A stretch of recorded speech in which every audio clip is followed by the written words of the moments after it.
গাজীপুরে ৭০০ metre drain নির্মাণের ব্যয় ধরা হয়েছে প্রায় ৩৫ লাখ টাকা। যদিও নির্মাণ কাজে নানা অনিয়মের অভিযোগ উঠেছে ঠিকাদারি প্রতিষ্ঠানের বিরুদ্ধে। স্থানীয়দের দাবি, নির্মাণের শুরু থেকেই মানা হয়নি সঠিক নিয়মনীতি। এদিকে ড্রেন নির্মাণের অনিয়ম পরিদর্শনে এসে তোপের মুখে পড়েন উপজেলা জনস্বাস্থ্য প্রকৌশলী। সম্প্রতি গাজীপুরের শ্রীপুরে জনস্বাস্থ্য প্রকৌশল অধিদপ্তরের উপসহকারী প্রকৌশলী ড্রেন নির্মাণের কাজ পরিদর্শনে এসে এভাবেই এলাকাবাসীর তোপের মুখে পড়েন।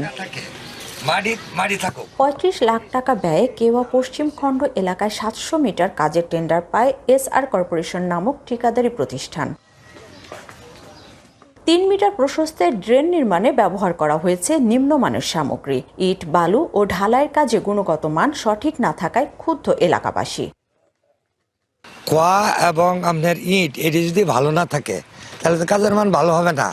সরকার থেকে যে এটা বাজেট করে আইতেছে, সরকারে তো আর এতটুক টাকা দিতেছে না, রাস্তার জন্য আরো ভরপুর টাকা দিতেছে।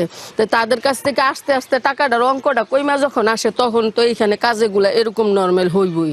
মানুষের দুর্ভোগ হইতেছে, ঠিক আছে, এরা যাতায়াত করতে পারতেছে না, অনেকেই পড়া যায় ড্রেনের মাঝে।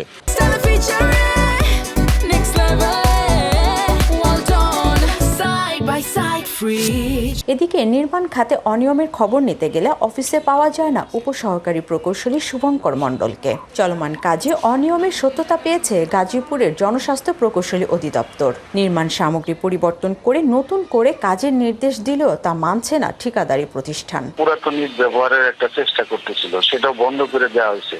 কিছু খোয়া নষ্ট মানে নিম্নমানের ছিল, ওটা বন্ধ করার জন্য বলে দিয়েছে ইনস্ট্রাকশন।